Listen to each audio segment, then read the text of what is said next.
नमस्कार, ये आकाशवाणी चंडीगढ़ है। अब आप प्रतिका से प्रादेशिक समाचार सुनिए। पहले इस बुलेटिन के मुख्य समाचार। प्रधानमंत्री नरेंद्र मोदी ने देश के प्रथम प्रधानमंत्री पंडित जवाहरलाल नेहरू को उनकी पुण्यतिथि पर श्रद्धांजलि अर्पित की। हरियाणा के पूर्व मंत्री व भारतीय जनता पार्टी के नेता कृष्णमूर्ति हुड्डा ने रोहतक लोकसभा क्षेत्र के 3 हलकों में कांग्रेस द्वारा फर्जी मतदान करवाने का आरोप लगाया। जींद के चौधरी रणबीर सिंह विश्वविद्यालय में दीक्षांत समारोह का आयोजन। 744 विद्यार्थियों को डिग्री व 7 शोधार्थियों को पीएचडी की उपाधि प्रदान की गई। हरियाणा के स्कूलों में कल से 30 जून तक ग्रीष्मकालीन अवकाश घोषित किया गया। मौसम विभाग ने पंजाब, हरियाणा और चंडीगढ़ में भीषण गर्मी और लू चलने की संभावना जताई। और हरियाणा के राजस्व एवं आपदा प्रबंधन विभाग और स्वास्थ्य विभाग ने लू से बचने के लिए एडवाइजरी जारी की। अब समाचार विस्तार से। प्रधानमंत्री नरेंद्र मोदी ने देश के प्रथम प्रधानमंत्री पंडित जवाहरलाल नेहरू को आज उनकी पुण्यतिथि पर श्रद्धांजलि अर्पित की। अपने सोशल मीडिया पोस्ट में प्रधानमंत्री ने पंडित नेहरू को याद किया। कांग्रेस अध्यक्ष मल्लिकार्जुन खड़गे व कांग्रेस की वरिष्ठ नेता सोनिया गांधी सहित कई अन्य लोगों ने आज पंडित नेहरू की 60वीं पुण्यतिथि पर दिल्ली के शांतिवन स्थित उनके स्मारक पर श्रद्धांजलि अर्पित की। हरियाणा के पूर्व मंत्री एवं भारतीय जनता पार्टी के नेता कृष्णमूर्ति हुड्डा ने लोकसभा चुनाव के दौरान कांग्रेस पार्टी पर रोहतक लोकसभा क्षेत्र में फर्जी मतदान करवाने का आरोप लगाया है। उन्होंने कहा कि इसकी निर्वाचन आयोग को शिकायत की जाएगी। कृष्णमूर्ति हुड्डा ने आज रोहतक में पत्रकारों से बातचीत में कहा कि लोकसभा चुनाव के दौरान कांग्रेस प्रत्याशी दीपेंद्र हुड्डा की हार के डर से लोकसभा क्षेत्र के अंतर्गत आने वाले 3 विधानसभा क्षेत्रों में जमकर फर्जी मतदान हुआ, जिसकी पुष्टि सीसीटीवी कैमरों से हो सकती है। उन्होंने मांग की कि महम, गढ़ी सांपला, किलोई व बेरी विधानसभा हलकों में अर्धसैनिक बलों की देखरेख में दोबारा मतदान होना चाहिए। पत्रकार वार्ता में उपस्थित भारतीय जनता पार्टी के एक चुनाव एजेंट ने भी कांग्रेस कार्यकर्ताओं पर फर्जी मतदान करने का आरोप लगाया।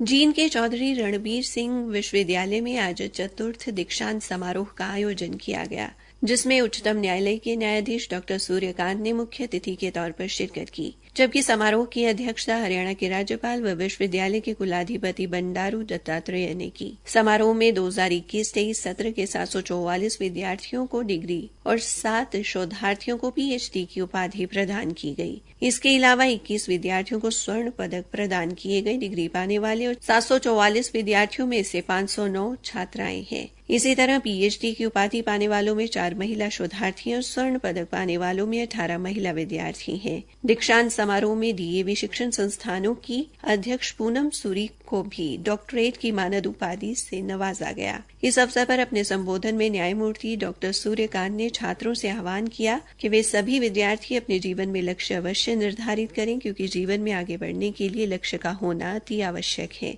उन्होंने विद्यार्थियों को जीवन में आगे बढ़ने के लिए प्रेरित भी किया। हरियाणा में भीषण गर्मी और लू के चलते बाल वाटिका से लेकर 12वीं कक्षा तक सभी स्कूलों में कल से 30 जून तक ग्रीष्मकालीन अवकाश घोषित किया गया है। ये आदेश सभी सरकारी मान्यता प्राप्त व निजी शिक्षण संस्थानों के लिए जारी किए गए हैं। जो शिक्षण संस्थान विद्यालय शिक्षा निदेशालय द्वारा जारी दिशा निर्देशों का पालन नहीं करेंगे, उनके खिलाफ सख्त कार्रवाई अमल में लाई जाएगी। आदेश में सभी शिक्षकों को आज ही विद्यार्थियों को छुट्टियों का गृह कार्य देना सुनिश्चित करने को कहा गया है। स्कूल पुनः 1 जुलाई को पहले की भांति खुलेंगे।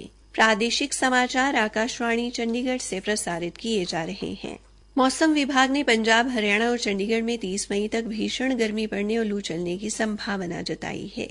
मौसम विभाग के अनुसार दक्षिणी और पश्चिमी पंजाब व हरियाणा के कुछ हिस्सों में तापमान में लगभग 2 से 3 डिग्री सेल्सियस की वृद्धि हो सकती है और तापमान 45 से 47 डिग्री सेल्सियस तक पहुंच सकता है। इसी तरह चंडीगढ़ सहित हरियाणा और पंजाब के उत्तरी हिस्सों में भी आगे तापमान 43 से 45 डिग्री सेल्सियस के बीच रहने का अनुमान है। इस दौरान पंजाब, हरियाणा और चंडीगढ़ में रात को भी अधिक गर्मी होने की संभावना है। मौसम विभाग ने कहा है कि 30 मई से 1 जून के दौरान पंजाब और हरियाणा में 1-2 स्थानों पर हल्की बारिश हो सकती है।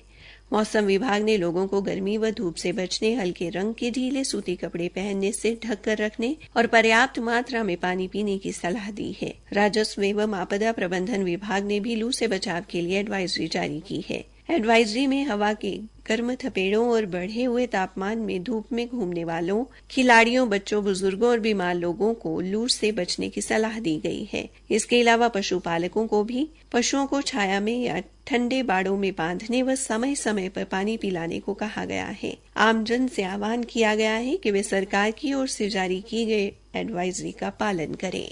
प्रदेश में बढ़ती गर्मी के प्रकोप के चलते हरियाणा स्वास्थ्य विभाग द्वारा भी कई प्रबंध किए गए हैं। हरियाणा स्वास्थ्य विभाग के महानिदेशक डॉ रणदीप पुनिया ने बताया कि बढ़ती गर्मी को लेकर स्वास्थ्य विभाग द्वारा भी एडवाइजरी जारी की गई है। आइए और जानकारी लेते हैं डॉ रणदीप पुनिया से। हीट स्ट्रोक से बचने के लिए सबसे बड़ी बात होती है कि आप जो गर्मी, प्रचंड गर्मी का जो समय होता है, उसमें बिना जरूरत आप घर से बाहर निकलें, अन्यथा आप घर से ना निकलें। और निकलते हैं तो कुछ सर्टेन प्रिकॉशंस होते हैं कि आप सिर को ढक के रखें कपड़े से, आप पूरी बाजू के आप कपड़े पहने और आप छायादार जगह जहां भी आपको मिलती है आराम करने के लिए वहां आराम करें। इसके अलावा समय समय पे आप पानी भी पीते रहें और लिक्विड डाइट को आप बढ़ाएं। खाने में भी वो फ्रूट्स खाएं जिसमें ज्यादा पानी की मात्रा होती है। हीट स्ट्रोक से सबसे ज्यादा जो प्रभावित होता है और एक बूढ़े लोगों की, क्योंकि बूढ़े लोगों में के शरीर में वैसे भी पानी की ऑलमोस्ट कमी रहती है, तो उनको डिहाइड्रेशन जल्दी होती है। इसी तरीके से बच्चे भी सेंसिटिव होते हैं, वो भी जल्दी डिहाइड्रेट होते हैं। अगर हीट स्ट्रोक की संभावना किसी को लगती है कि मुझे आज लू लग गई है, तो उसको तुरंत हमारे नजदीकी प्राथमिक स्वास्थ्य केंद्र पर। डॉक्टर रणदीप पुनिया ने कहा कि जिन अस्पतालों में ओपीडी के अधिक मरीज आते हैं, वहां पर पंखों व कूलर की व्यवस्था करने तथा अस्पताल में ओआरएस कॉर्नर बनाकर ये घोल उपलब्ध कराने के निर्देश दिए गए हैं। हरियाणा प्रदेश में भिवानी का तापमान 47 डिग्री के करीब पहुंच गया है। भीषण गर्मी और लू को देखते हुए भिवानी के सामान्य अस्पताल में हाइपोथर्मिया वार्ड की स्थापना की गई है, ताकि लू लगने से पीड़ित व्यक्तियों का यहां इलाज किया जा सके। कैथल से भी हमारे संवाददाता ने अधिकतम तापमान 47 डिग्री सेल्सियस तक पहुंचने की खबर दी है। अधिक गर्मी व लू से सामान्य जनजीवन प्रभावित हुआ है। हरियाणा के मुख्य सचिव TVSN प्रसाद ने गर्मी के मौसम में बिजली की खपत बढ़ने के मद्देनजर हरियाणा सिविल सचिवालय के अधिकारियों व कर्मचारियों को बिजली के उपकरणों, विशेषकर एसी, कूलर और पंखों को लेकर खास सावधानी बरतने के निर्देश दिए हैं। मुख्य सचिव कार्यालय द्वारा सभी शाखा प्रभारियों को लिखे एक पत्र में कहा गया है कि निरीक्षण के दौरान कई विद्युत उपकरण जैसे ट्यूबलाइट, यूपीएस, पंखे और एयर कंडीशनर चलते हुए पाए गए। अधिकारियों व कर्मचारियों की ऐसी लापरवाही के चलते बिजली की बर्बादी हो रही है, जिससे बिजली का बिल बढ़ने के साथ साथ बिजली उपकरण खराब भी हो सकते हैं। साथ ही इससे आग लगने की आशंका भी बनी रहती है। पत्र में सभी अधिकारियों और कर्मचारियों को यह सुनिश्चित करने को कहा गया है कि उपयोग में न होने या कार्यालय छोड़ने से पहले बिजली के सभी पॉइंट बंद हों। मुख्य सचिव ने कहा है कि ये उनकी नैतिक जिम्मेदारी है और किसी भी प्रकार की लापरवाही के लिए शाखा प्रभारी उत्तरदायी होंगे। हिसार के चौधरी चरण सिंह हरियाणा कृषि विश्वविद्यालय को मोटाइल कैटल फीडिंग ट्रॉली नामक उत्पाद के 10 साल के डिजाइन अधिकार मिले हैं। भारतीय पेटेंट कार्यालय की ओर से जारी डिजाइन प्रमाण पत्र में इस उत्पाद की पंजीकरण संख्या 3719810001 है। इस मोटाइल कैटल फीडिंग ट्रॉली का डिजाइन विश्वविद्यालय की शोधार्थी खुशबू ने मानव संसाधन प्रबंधन निदेशक डॉ मंजू मेहता की देखरेख में तैयार किया है। कुलपति प्रोफेसर BR कंबोज ने इस उपलब्धि के लिए उन्हें बधाई दी है। अंत में मुख्य समाचार एक बार फिर। प्रधानमंत्री नरेंद्र मोदी ने देश के प्रथम प्रधानमंत्री पंडित जवाहरलाल नेहरू को उनकी पुण्यतिथि पर श्रद्धांजलि अर्पित की। हरियाणा के पूर्व मंत्री व भारतीय जनता पार्टी के नेता कृष्ण मूर्ति हुड्डा ने रोहतक लोकसभा क्षेत्र के 3 हलकों में कांग्रेस द्वारा फर्जी मतदान करवाने का आरोप लगाया। जींद के चौधरी रणबीर सिंह विश्वविद्यालय में दीक्षांत समारोह का आयोजन, 744 विद्यार्थियों को डिग्री व 60 शोधार्थियों को PhD की उपाधि प्रदान की गई। इसी के साथ ये समाचार बुलेटिन समाप्त हुआ।